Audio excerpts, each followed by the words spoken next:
Hello and welcome to Roots Tech 2021. This presentation is entitled The Jews of the Caribbean.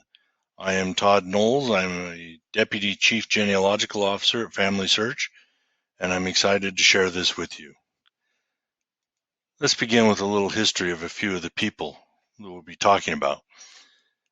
Let's talk about the Gomez family of New York. In 1792, under a buttonwood tree at 68 Wall Street in New York City, 24 brokers gathered and signed the Buttonwood Agreement. That would eventually lead to the creation of the New York Stock Exchange. One of those 24 was Isaac M. Gomez. Let's take a little bit of his own writings. He says, "My ancestors fled to Spain and then Portugal, where they remained until the Inquisition drove them to Africa. He himself was born in New York City. His mother was born in Barbados. His father's father married a woman of Jamaica. When she died, he then married a woman of Curacao. Of his other ancestors, they came from Jamaica and Barbados. Very much a Caribbean-influenced family here in New York City." Let's talk about Isaac Harvey. My ancestors fled to Spain and then Portugal, where they remained until they went to Africa. I find my grandfather in Morocco. Of his 6 children, the youngest of whom was Solomon, my father, was born in London. Solomon, then immigrated to America and remained in Jamaica for 3 years, and then he went up into Charleston, South Carolina. So he was a very prominent man during the Revolutionary War. So were the people, his wife's family and so forth. Very much a Caribbean-influenced family that were here in the United States. Here's a little bit more on Isaac and his brother. This is from the Jewish Encyclopedia. Great history of these two men. You can see the strength they had and the leadership they had, and they were of Caribbean descent. So let's talk today about what we will learn. We'll learn about the history of Jewish settlement, talk about a few of the major Jewish communities, the genealogical records of the major communities, the historical influence of the Caribbean Jews, and a few other helpful resources. This headstone here is from Père Lachaise Cemetery in Paris, France. And you notice a little over halfway down, you have Camille Pissarro, and he says right on there that he was of St. Thomas. It shows you the history of how the Caribbean so much influenced the world, and the world influenced the Caribbean for the early Jews who were living there. It's almost impossible to find an early, let's say pre-1880 U.S. family that didn't have some kind of effect of their ancestors from the Caribbean. So let's talk about Jewish settlement in the Caribbean. We'll do this quickly. In 1492, as we all know, the expulsion of Jews from Spain. Many fled to Portugal, assuming they would find safety there.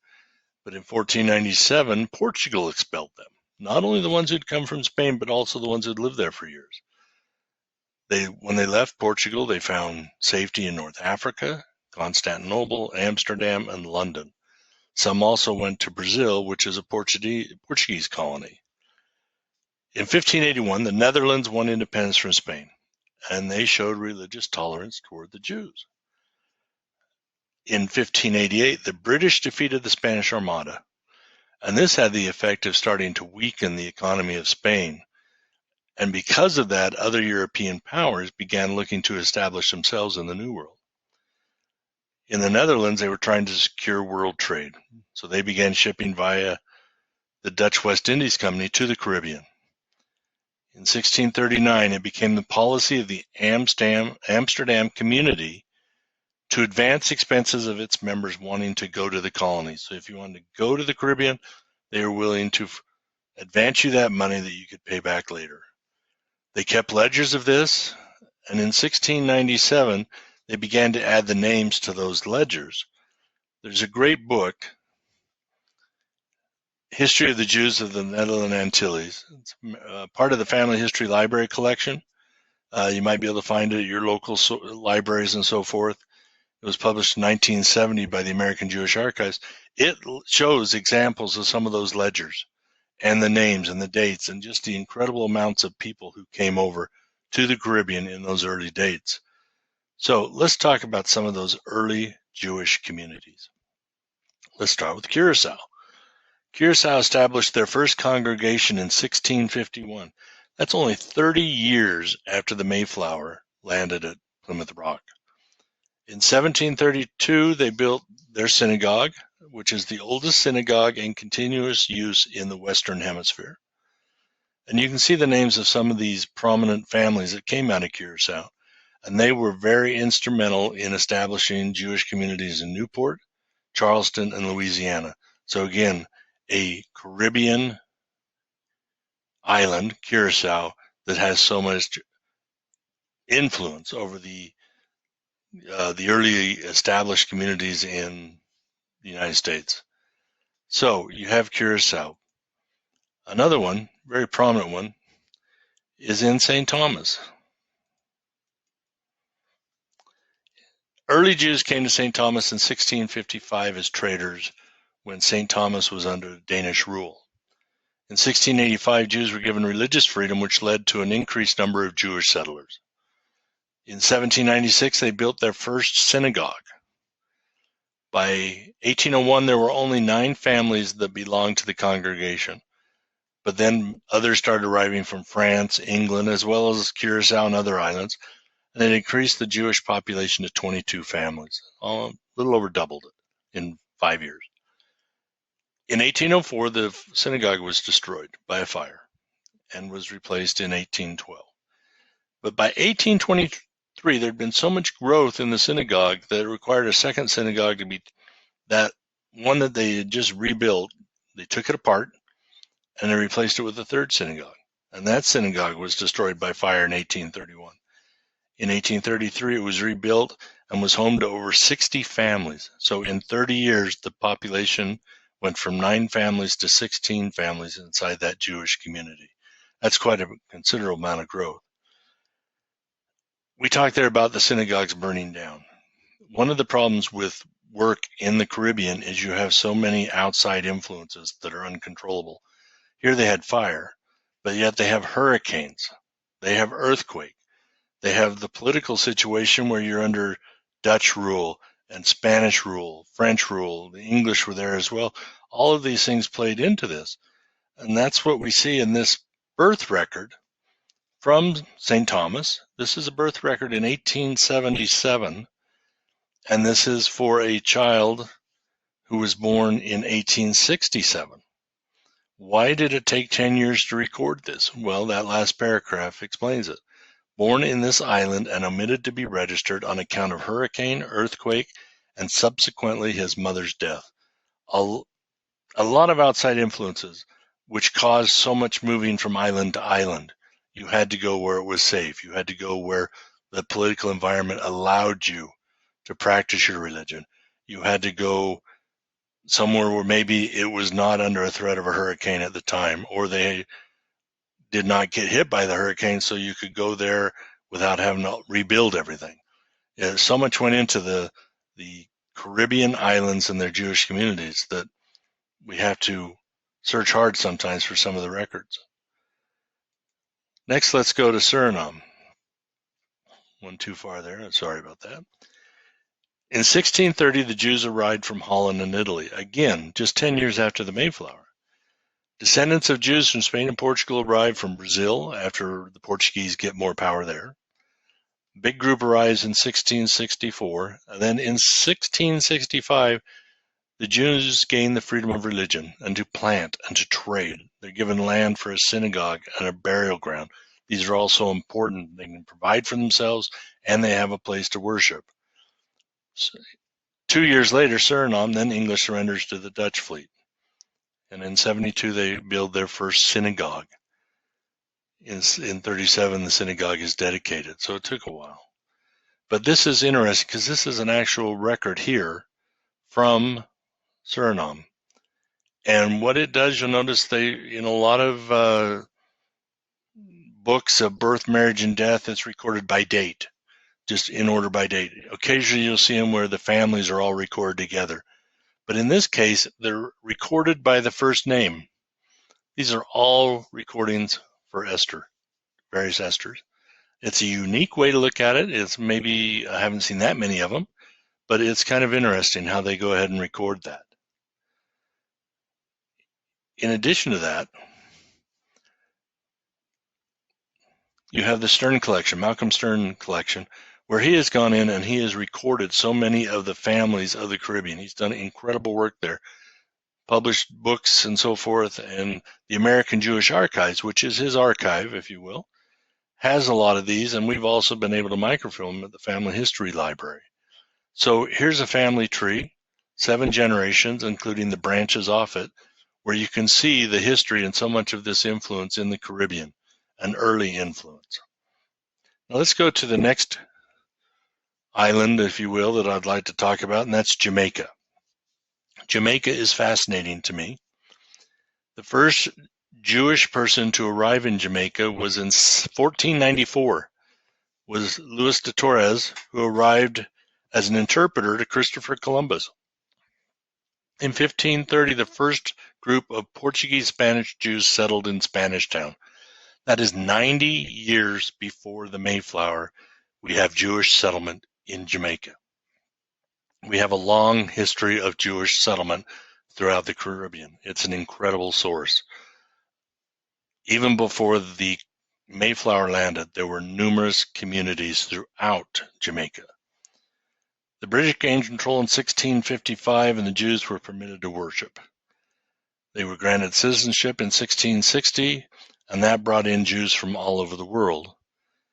In 1671, the citizens of Jamaica petitioned to have the Jews expelled, and that was rejected. But in 1693, with a special tax imposed on them, they were considered second-class citizens because of their religious beliefs. They continued to have more taxes imposed. They were required to work on the Sabbath, all those things until 1832, when the Jewish community was granted official recognition and equality on the island, and they were permitted to vote. So it's been about 190 years ago that that happened. But they went through quite a bit of time before that when they didn't have that luxury. But because of it, we have a lot of the records. These all come from the Family History Library. You can go to the catalog under Jamaica Civil Registration or Jewish Records, and you can see these. And we have those civil registration records. These are all various ones from Jewish families that settled in Jamaica. And again, it's such an incredible history that in all of these locations, that if you research Caribbean families, you will end up researching U.S. families. There's so much influence from the Caribbean as you move up into the U.S. Let's talk about some different sources we can use for Caribbean research. We talked briefly about the American Jewish Archives. There's the link to it.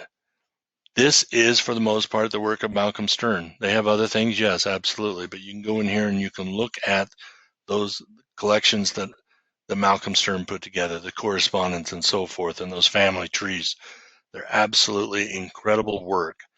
And so much of it obviously comes from the family as well. So you're getting that knowledge they have with his research and so forth. It's an incredible source for Jewish family history. Now let's talk about FamilySearch.org for a minute. There are some things you can do in FamilySearch.org that will help you with your Caribbean families.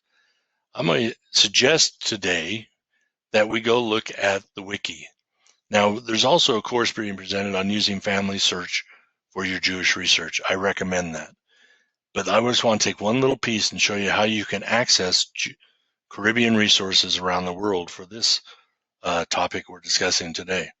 So if we go to the Family Search Wiki, which is the search bar up at the top, it says search and you go to wiki, you'll notice that there's a map of the world and everything's outlined here.